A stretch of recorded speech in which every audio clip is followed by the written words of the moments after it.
ऐसे गिरवर धारण की लीला सुनाई। अब आगे रासपंच अध्याय का प्रसंग आया। भगवान ने गोपियों के संग रास किया। अब विस्तार में ज्यादा नहीं करूंगा, पर थोड़ा सा भाव कहूं। मैं हर कथा में ही कहता हूं, रस और रास ये दो शब्द हैं। रस का अभिप्राय होता है, बहुत ध्यान से सुनिएगा, रस का अभिप्राय होता है आप भगवत मिलन की इच्छा रखते हो, वो रस है। पर ठाकुर जी आपसे मिलन की जब इच्छा रखते हैं, वही रास है। हम स्वयं का निर्माण ऐसा करें, स्वयं की भक्ति ऐसी करें, स्वयं का भजन ऐसा करें, स्वयं का जीवन ऐसा बना लें कि ठाकुर जी इच्छा रखें मुंह से मिलवे की, वही रास है। आज रास का प्रसंग आया। गोपियां अब उस स्थिति में आ चुकी हैं, ठाकुर जी उनसे मिलने का मन बना रहे हैं। भगवान पिता रात्रि शरदोत्फुल्ल मल्लिका विक्षरंतुम मनश्चक्रे योग मायाम उपाश्रित। स्पष्ट लिखा है रासपंच अध्याय में, गोपियों ने ठाकुर जी के संग रास करने का मन बनाया, ये एक पक्षीय बात है। पर यहां स्पष्ट श्री शुकाचार्य जी कहते हैं, भगवान पिता रात्रि शरदोत्फुल्ल मल्लिका विक्षरंतुम मनश्चक्र। ठाकुर जी ने मन बनाया गोपियों के संग रास करने का। ये बहुत ऊंची बात है, इसको सामान्यतया सुन रहे हो इसलिए सामान्य लग रही है आपको। आप बद्रीनाथ जाने का मन बनाओ, समझ में आता है, पर बद्रीनाथ जी आपके घर आवे को मन बनाए, ये विशेष बात है कि नहीं? आप वृंदावन जाओ, एक बात है, पर अब देखो एक और बात समझो। आप गंगा जी के पास आओ, ये रस है, और गंगा जी आपके पास आ जाए, ये रास है। ये रास किसके साथ हुआ? भगीरथ जी के साथ हुआ। भगीरथ जी के बुलावे पर, उनकी पीढ़ियों के आवाहन पर श्री गंगा जी जहां जहां से भगीरथ जी लेके गए, तहां तहां से गंगा जी चलती चली गई, उनके साथ रास हुआ। हम लोग केवल रस का अनुभव कर पाते हैं, हमारे साथ रास नहीं हुआ है। रास का मतलब है कि हमसे प्रसन्न हो गए ठाकुर जी और हम पर कृपा करके हमारे पास आ गए, तब रास समझो। रास का अनुभव कैसे कर सकते हो आप? मैं बताता हूं कथा में कि जब भी वृंदावन जाओ, पहले से ही कुछ विचार करके जाओ। वृंदावन जाएंगे तो मौसम ऐसा होगा, वृंदावन जाएंगे तो वायु ऐसी बह रही होगी, वृंदावन जाएंगे तो श्री बिहारी जी के दर्शन करने जाएंगे, वहां ऐसी भीड़ होगी, लोगों के मुख से ऐसे नाम प्रकट हो रहे होंगे। और श्री वृंदावन बिहारी जी का जब हम दर्शन करेंगे तो बिहारी जी की पोशाक ऐसी होगी, बिहारी जी के वस्त्र ऐसे होंगे, बिहारी जी का श्रृंगार मुकुट ऐसा होगा। वृंदावन में हमको ये पाने को मिलेगा, हम स्वयं नहीं जाएंगे पाने, कोई हमको दे जाएगा कि लो ये पालो। ऐसा ऐसा आपने कुछ विचार कर लिया, और वो सब विचार किया जो एक प्रकार से असंभव जैसा है, जो आपको पता ही नहीं है, वो आपने विचार कर लिया। अब जब आप वृंदावन गए और वहां आपकी विचार की हुई वस्तुएं मैच होने लग जाएं, तो समझ जाना आपके संग रास हुआ है, आपके संग रास हो रहा है। रस और रास, रस में प्रयास आप करते हैं और रास में प्रयास ठाकुर जी करते हैं। यही है रस में और रास में अंतर। स्वयं को हम ऐसा बना लें कि ठाकुर जी प्रयास करें हमारे पास आवे को, हमसे मिलवे को, वो रास। गोपियों ने अपना ऐसा निर्माण किया, सब गोपियां आनंदित हो गईं।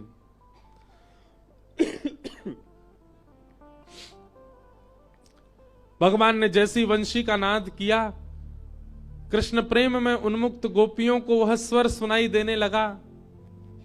और स्वर भी नहीं सुनाई दिया, स्वर में शब्द सुनाई दिया, चल गोपी जल्दी आ, मैं तेरी प्रतीक्षा कर रहा हूं। गोपियों को स्वर नहीं सुनाई दे रहा, वेणु की धुन नहीं है, धुन में शब्द है, और शब्द कान में आते ही कहता है, अरे गोपी जल्दी आ। क्यों? वंशी बजा रहे हैं, सुनाई तो सबको दे रही है, पर वेणु की धुन में शब्द केवल उन्हीं को सुनाई दे रहा है जो कृष्ण प्रेम करती हैं गोपियां। जैसे कथा हो रही है, यहां हजारों लोग बैठे हैं, पर कई लोगों को केवल शब्द ही सुनाई दे रहा है कि व्यास जी केवल बोल रहे हैं, 10:30 बजे तो बोले ही जा रहे हैं, शांति ही नहीं है रे, 12:45 है गए, जन कब विश्राम लेंगे। कई लोगों को लग रहा है केवल शब्द का वाचन किया जा रहा है, पर यहां बैठे कई लोगों को ऐसा अनुभव हो रहा होगा कि व्यास तो माध्यम है, इंद्रेश जी तो माध्यम है, इनकी वाणी तो माध्यम है, पर इनके मुख से जो शब्द है ना, ये श्री कृष्ण ही बोल रहे हैं और ये मेरे लिए ही बोल रहे हैं। ताली तो सबने ऐसी बजाई जैसे सबन को यही लग रहा हो, पर सबको नहीं लग रहा है। हम जानते हैं 1000 लोगों में ज्यादा से ज्यादा 4 लोगों को अनुभव ऐसा होता है कि कथा मेरे लिए कही जा रही है। यहां जो कुछ भी कहा जा रहा है वो शब्द श्री कृष्ण मेरे परिवर्तन के लिए प्रकट कर रहे हैं।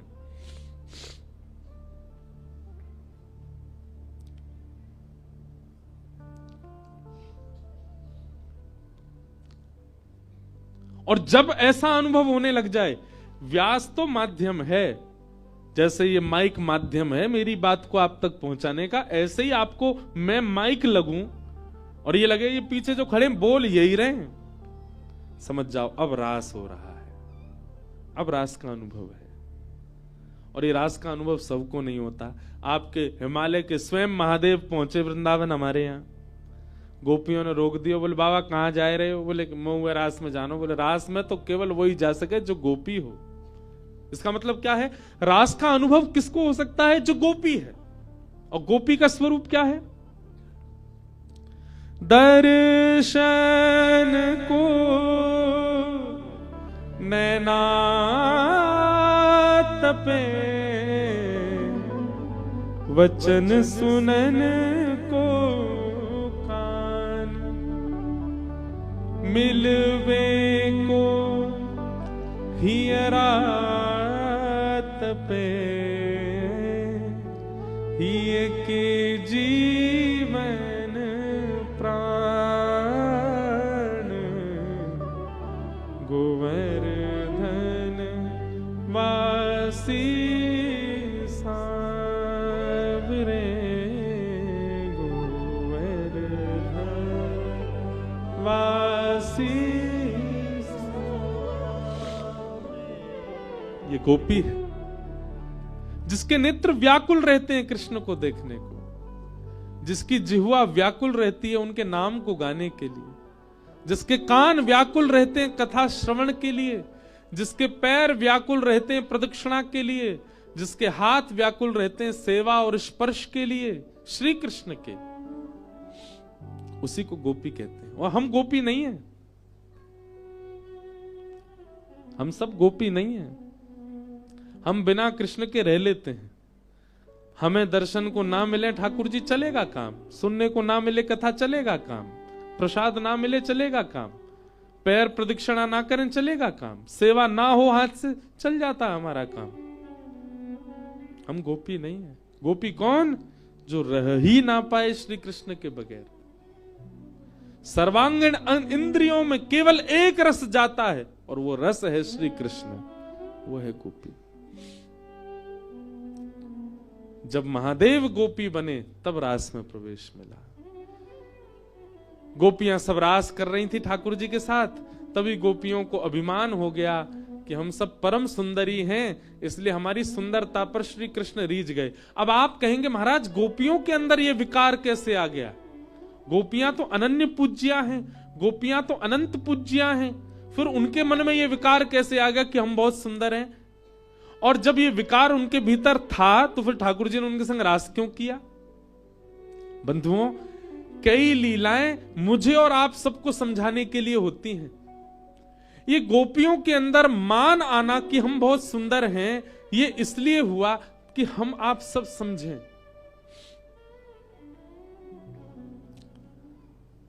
कई बार हमारी सेवा से हमारी इच्छा यह होती है कि ठाकुर जी प्रकट हो जाएं। मैं एक बात कथा में बता रहा था कि एक बार मैं और मेरे लाल जी, हम दोनों विदेश, अकेले मैं और लाल जी, और कोई नहीं। विदेश जाना हमको वैसे प्रिय नहीं, पर इसलिए प्रिय क्योंकि मैं और लाल जी अकेले जाते हैं। सेवा बहुत बढ़ जाती है, पर हम ही करते हैं, हमारी गोद में ही बैठते हैं। अब यहाँ तो सब लोग हैं, सब सेवा करते हैं। अब हम कथा करते हैं, लाल जी यहाँ से वहां भी आ जाते हैं, कई बार सब होता। पर विदेशों में तो यह है कि लाला खावे को भी मेरे हाथ थे, सोवे को भी मेरे हाथ थे, उठे को भी मेरे हाथ थे, श्रृंगार भी मेरे हाथ थे, जाए को मेरे हाथ थे। और फ्लाइट में हम जाते हैं तो हमारा एक अद्भुत है, ठाकुर जी की एक ऐसी बनी हुई है, यहीं बैठ जाते हैं छाती में ही। उसमें एक बड़ी झीनी सी एक जाली है, उसमें से ठाकुर जी देखते रहते हैं बाहर, और ऐसे हम धीरे से ऐसे पटका से ढक लेते हैं, तो लाल जी पता ही नहीं चलता किसी को कि यहीं बैठे हैं। तो विदेश यात्रा में ये सुख रहता है, लाल जी संग ही रहते हैं। तो एक बार हम जा रहे थे, रात्रि का समय, सब सो रहे हैं हवाई जहाज में, मैं और लाल जी दोनों बैठे। थोड़ी देर बाद पता नहीं एक मन में भाव आया, मैं, लाल जी आप ऐसे ही रहते हो हमेशा, हाथ पांव दुख जाते होंगे आपके, या हाथ नीचे कर ले हो, और मैं कोई तो ना कहूंगो, चिंता मत करो, मैं कोई ना बताऊंगो। आज तो कोई देख भी ना रहो आपको, मैंने इतनी सेवा करी आपकी, न एक तो प्रसन्नता दिखाए दो कि आपने हाथ नीचे कर लिया, फिर ऊपर कर लियो, एक क्षण नीचे करके फिर ऊपर कर लियो, बिल्कुल सहज हो जाओ। जैसे एक प्रेम करने वाला दूसरे प्रेम करने वाले से कहता है कि तुम सहज हो जाओ, अब मैं केवल तुम्हारा हूं, तुम चाहे मुझसे जो कहो, चाहे मुझे जो बोलो, वैसे ही मैं ठाकुर जी से बोला हूं कि अब आप सहज है जाओ। बहुत देर लीला चली, थोड़ी देर मैंने आंख बंद करी, अच्छा मैं ठाकुर जी 10 तक गिनती गिनना है, हाथ नीचे कर लियो एक बार, और 10 गिन के जैसी आंख खोलूंगा एक बार ये हाथ यूं दिखाई दियो, फिर ऊपर कर लियो, कोई से नहीं कहूंगा। खूब हाजी हजूरी कर ली, खूब पाम पूज लिए, खूब प्रार्थना कर ली, खूब बात कर ली, ठाकुर जी ने हाथ नीचे नहीं कियो। ठाकुर जी को बगल में सिंहासन वह में पौड़ा दिए, आंख बंद करके जैसे मैं थोड़ी देर लेटो, तो अपने आप ही अंदर से ऐसा स्वर आया, ऐसी एक मतलब अपने आप मेरा ही स्वर था, मेरी ही भावना थी, पर अंदर से ऐसी भावना आई मानो ठाकुर जी यूं कह रहे हैं, मैंने अगर हाथ नीचे कर दियो तो सबसे पहले कथा में जाके सुनावेगो सबन को, मेरे लाला ने हाथ नीचे कियो। अच्छा, हाथ नीचे करवे से कोई दिक्कत नहीं है, पर ठाकुर जी को हाथ नीचे करने में, चलने में, फिरने में, उछलने में कोई दिक्कत नहीं है। ठाकुर जी को केवल एक चीज से दिक्कत है, मैं आपको बता भी दूं उससे भी ठाकुर जी को कोई दिक्कत नहीं है। ठाकुर जी को दिक्कत यह है कि मैंने आगे हाथ नीचे कर लियो, या बात को कहीं आपको अभिमान नहीं है जाए कि देखो मेरी भक्ति से मेरे लाला ने हाथ नीचे किया। ठाकुर जी को इस बात की चिंता रहती है कि अगर मैं कहीं असहज भयो तो कहीं मेरे अर्चक को मान नहीं है जाए। मेरी भक्ति की पराकाष्ठा देखो, ठाकुर जी ने हाथ सीधे कर ली। यही बात रास में समझा रहे हैं। गोपियों के संग रास करते करते करते करते गोपियों को जब ये मान हुआ कि हम बहुत सुंदरी हैं, ठाकुर जी ने मानो हम सबको संकेत किया, मैं इसीलिए सहज नहीं होता क्योंकि मेरे सहज होते ही अर्चक को ये मान हो जाता है कि वो कुछ है।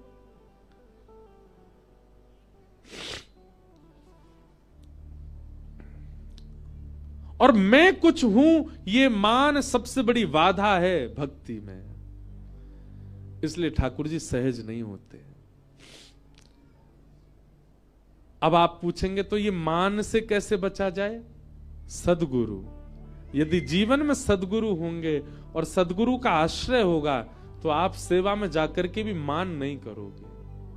हां, आपके शिष्यत्व में कमी होगी तो मान हो जाएगा, पर आपके शिष्यत्व में निपुणता होगी तो आप अपने गुरु का आश्रय करके जब जब सेवा में जाओगे मान नहीं आएगा।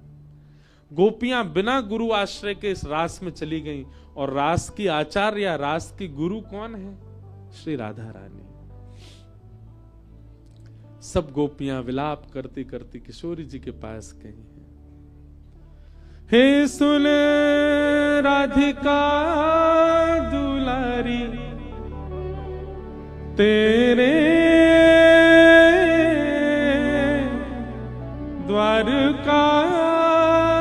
भिखारी हूँ मैं, श्याम का पुजारी,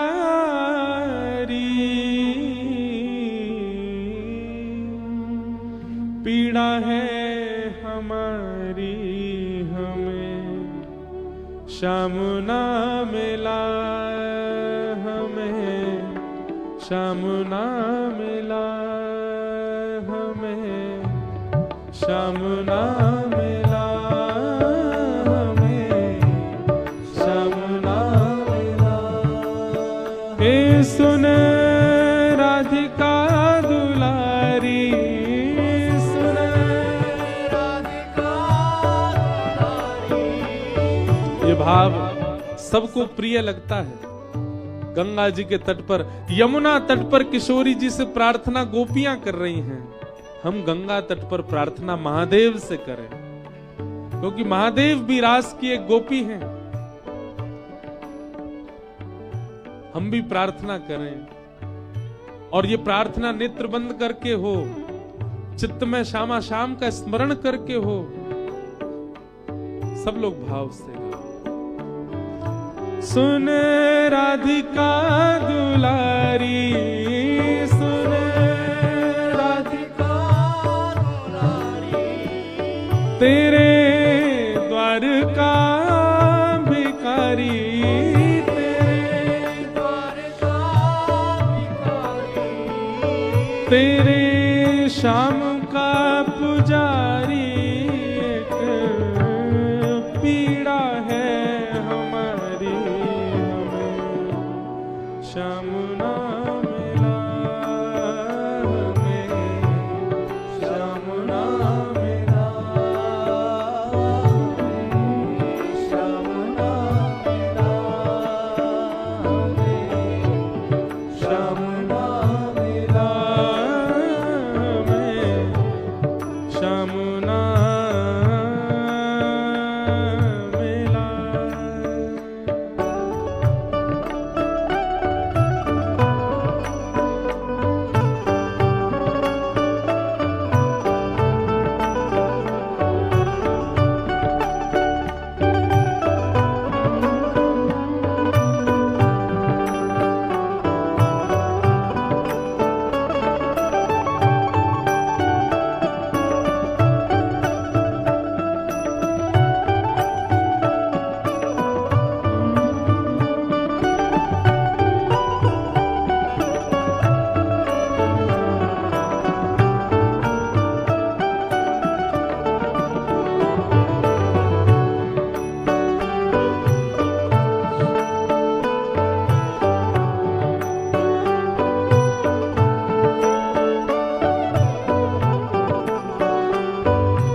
सोचते थे कहाँ कहीं गुलजल में होगा,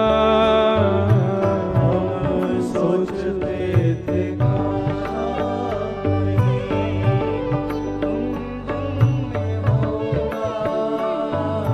हम सोचते थे कहाँ कहीं गुलजल में होगा,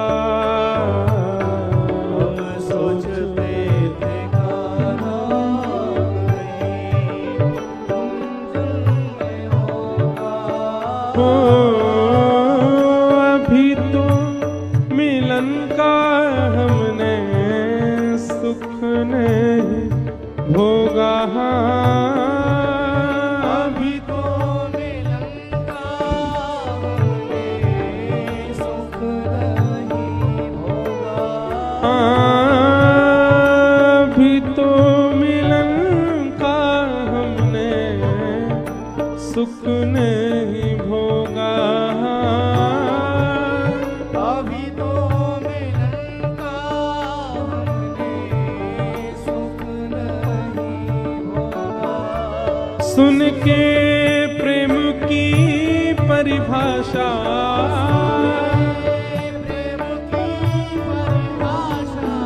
मन में बंधी थी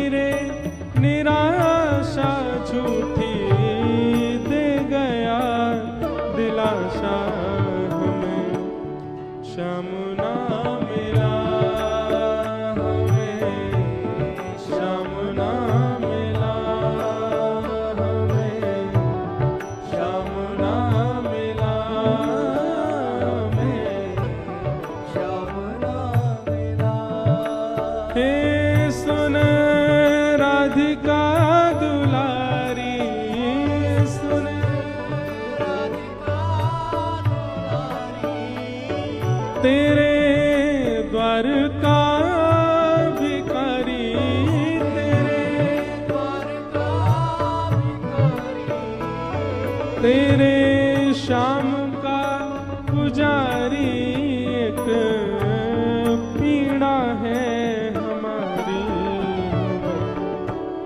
श्याम ना मिला हमें, श्याम ना मिला हमें, श्याम ना मिला हमें, श्याम ना मिला ओ हमें श्याम ना मिला हमें, श्याम ना मिला हमें, श्याम ना मिला हमें, श्याम ना मिला ओ हमें श्याम ना मिला हमें, श्याम ना मिला।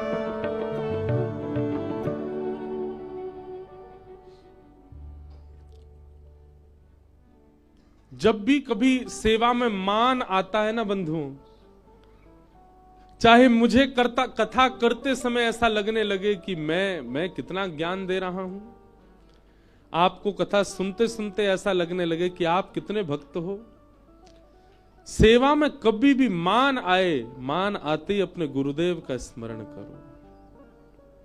हमारे गुरु का भजन, गुरु का मंत्र, गुरु परंपरा उस मान को नष्ट करती है। गुरु का स्मरण हर समय करना चाहिए, पर जब मान आवे चित्त में, मान आने से ठाकुर जी तो दूर चले जाते हैं, तो उनका स्मरण कैसे करोगे? पर गुरु नहीं जाते, इसलिए गुरु स्मरण करो। गोपियों ने आचार्य गुरु स्वरूपा श्री किशोरी जी की शरण ली, और तब किशोरी जी की कृपा से गोपियों ने गोपी गीत गाया। जयति तेधिकम जन्मना ब्रज श्रयत इंदिरा सस्वदत्र दैत दृश्यता दीक्षुतावक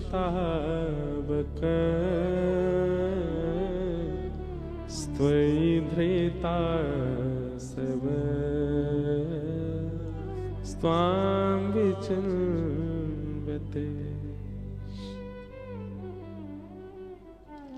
गोपियों के द्वारा गोपी गीत गाया, सब गोपियां रुदन करने लगी। रुरुदु स्वस्वरम राजन कृष्ण दर्शन लालसा। कृष्ण दर्शन की लालसा से जब गोपियों ने रुदन करना प्रारंभ किया, उन सब के भाव से ताशामाबिर्भूत सौरी स्मयमाय मुखाम्भुज पीताम्बर धरश रघवी साक्षान मनमथ मनमथ। ठाकुर जी वहीं प्रकट हो गए। बोलो रास रासेश्वर भगवान की। गोपियों के साथ ठाकुर जी ने महारास किया। पहले रास हुआ था, अब महारास। इसके दो अर्थ हैं। बिना गुरु के जब आप भाव में प्रवेश करते हैं तो रास होता है, पर जब गुरु कृपा से भाव में प्रवेश करते हैं तो मान नहीं आएगा, इसलिए महारास होगा। रास का एक समय होता है, अवधि होती है, वो उतनी अवधि में विश्राम हो जाएगा, पर महारास विश्राम नहीं होता, महारास तो चलता रहता है। मीराबाई के साथ रास प्रारंभ हुआ था, पर जब गुरु जीवन में आ गए तो महारास चला अंतिम श्वास तक। आप सबके जीवन में निश्चित है रास प्रारंभ हो चुका होगा, पर अब महारास होना चाहिए। महारास कभी विराम नहीं लेता, रास का तो विश्राम हो जाता है। बहुत विस्तार है, अब मैं कहां तक उस भाव में प्रवेश करूं, हम बस प्रणाम मात्र करते हैं। ठाकुर जी ने महारास किया और महारास में महादेव पधारे, सबको हम वंदन करते हैं। अब हम कथा क्रम को जल्दी ठाकुर जी के विवाह की ओर ले चलें।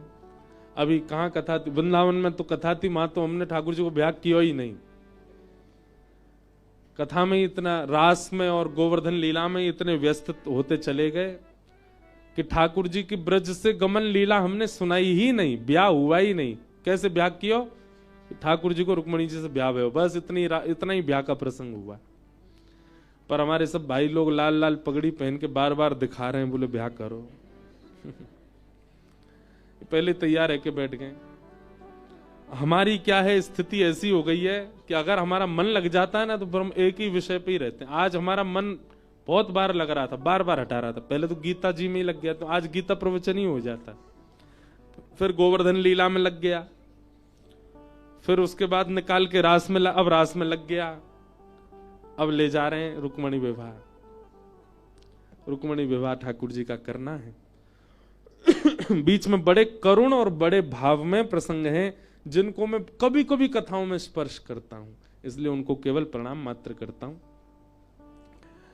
भगवान व्रत छोड़ करके मथुरा गए। मथुरा जाकर के ठाकुर जी ने कंस का वध किया। कंस वध के उपरांत भगवान ने उग्रसेन को राजा बनाया। उद्धव जी महाराज को व्रज में गोपियों के पास भेजा और जरासंध ने मथुरा के ऊपर चढ़ाई की। भगवान ने 17 बार जरासंध को हरा दिया। 18वीं बार मथुरा में जरासंध ने जब चढ़ाई की तो ब्राह्मणों को अनुष्ठान पर बैठा करके आए और ब्राह्मणों के अनुष्ठान के कारण ठाकुर जी ने मन में विचार किया कि अनुष्ठान विफल नहीं होना चाहिए। अनुष्ठान किस लिए किया जा रहा था कि ठाकुर जी हार जाएं, जरासंध जीत जाए। तो ब्राह्मणों के भाव के लिए ठाकुर जी रण छोड़ करके द्वारिका को प्रस्थान कर गए। बोलो रण छोड़ राय भगवान की जय। गुजरात में ठाकुर जी का रण छोड़ मंदिर है डाकोर जी में। आहा, क्या सुंदर ठाकुर जी हैं वहां पर। रण छोड़ राय भगवान। रण छोड़ करके ठाकुर जी भागे। विश्वकर्मा ने नगरी का निर्माण किया जिस नगरी का नाम है द्वारिका, और द्वारिका में ठाकुर जी विराजे, नाम पड़ा द्वारिकाधीश। कथा विश्राम की ओर जा रही है। हम पहले कुछ एक दो सूचना देते हैं। आज बहुत व्यस्ततम क्रम है, इसलिए हम सबसे मिल नहीं पाएंगे। कथा करते ही हम गीता भवन नंबर 1 में जाएंगे, वहां गीता जयंती का उत्सव है, वहां थोड़ी देर रहेंगे। उसके बाद फिर गंगा पार करके ऋषिकेश में 1-2 जगह जाएंगे। गौड़िया मठ जाना है, एक जगह और जाना है, और फिर वहां से हम देहरादून जाएंगे। वहां पर एक दिव्य महात्मा का स्थान है, वहां दर्शन करके रात्रि में लौटेंगे। इसलिए आज दर्शन हम कल इसीलिए लाल जी को ले आए थे कि कल ही सब लोग मिल लें, और कल कथा का विश्राम है। कथा का समय वही रहेगा।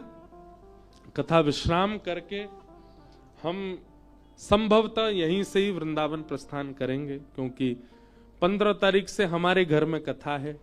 पूज्य मलुक पीठ वाले महाराज जी की भागवत कथा वृंदावन में हो रही है, पूज्य गुरुदेव भगवान के उत्सव में।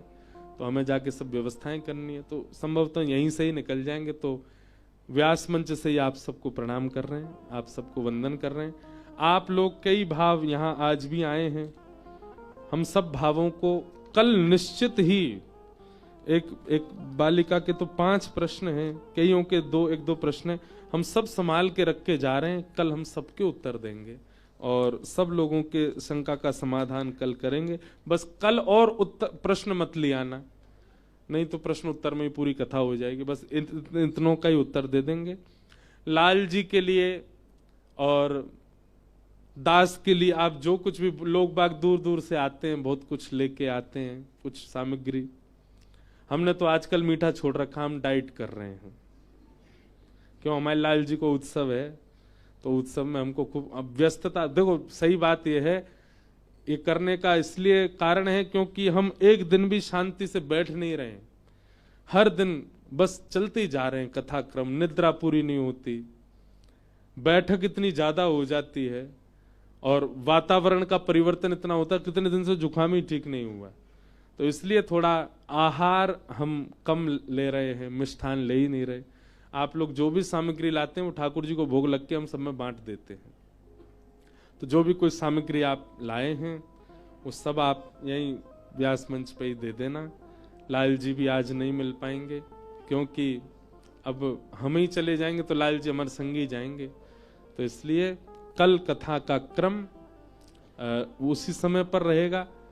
प्रयास करेंगे अगर लाल जी कल मंच पे आ सके तो कल यहीं से ही सबको प्रणाम करवा देंगे, यहीं से आप सब लोग दर्शन कर लेना। और भैया लाला के दर्शन करने हैं तो आओ 11 से 17 जनवरी नाथ द्वार राजस्थान में आप सब लोग वहां पहुंचो और श्रीनाथ जी के सन्निधि में खूब मधुर उत्सव होगा ठाकुर जी का। सुबह कथा, शाम को उत्सव, अष्ट सखाओं की वार्ता वहां 7 दिन तक चलेगी। तो ऐसी सब सूचनाएं हैं। भगवान द्वारिका विराजे।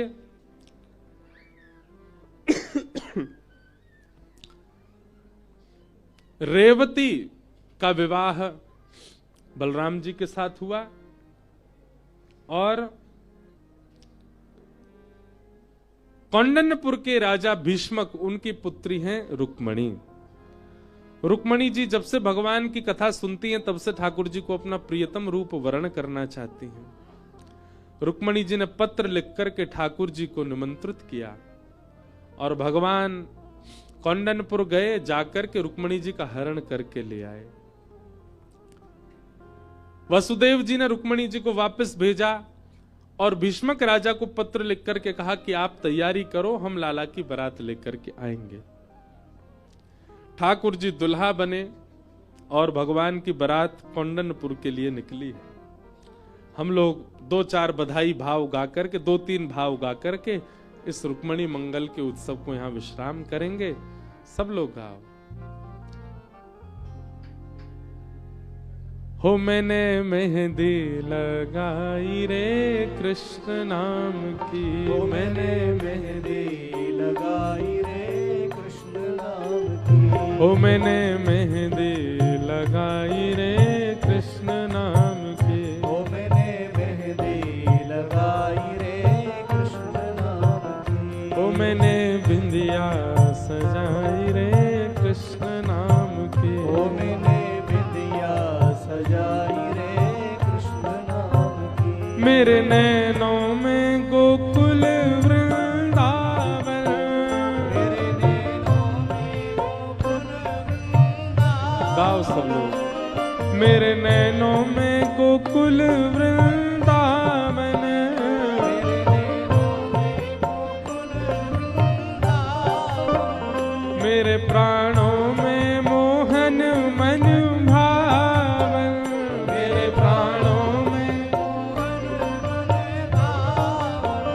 ओ मैंने बिंदिया सजाई रे कृष्ण नाम की, मैंने बिंदिया सजाई रे कृष्ण नाम की, ओ मैंने मेहंदी लगाई रे कृष्ण नाम की। हो मैंने मेहंदी लगाई रे कृष्ण नाम की। रुक्मणी जी नाच रही हैं, गा रही हैं, ठाकुर जी की बारात आ रही है और सब कौंडन्यपुर के लोग ठाकुर जी को देख करके आनंद में झूम रहे हैं। हो मोहे प्यारो लागे, सब लोग देखो। वैसे तो हम ब्रज के उपासक हैं, हम तो श्री जी के संग ही ठाकुर जी को देखें, पर रुक्मणी जी के संग विवाह हुआ ठाकुर जी का, इसलिए उत्साह में रुक्मणी जी को श्री जी के रूप में ही देखी हूं। सांवरिया गाओ सब लोग। क्या गाओगे? ओ मोहे प्यारो लागे, मोहे प्यारो लागे, मोहे प्यारो लागे, ओ मोहे प्यारो लागे, आज दुल्हा बने हैं, आज दुल्हा बने हैं, ओ बड़े सुंदर सजे हैं, ओ बड़े चोखे सजे हैं, ओ मोहे प्यारो लागे, मोहे प्यारो लागे, मोहे प्यारो लागे, मोहे प्यारो लागे। ये तो द्वारिका के राजा, ये तो द्वारिका के राजा, जग के प्रतिपालक, ओ आज दुल्हा बने हैं, ओ मोहे प्यारो लागे, मोहे प्यारो लागे, ओ मोहे प्यारो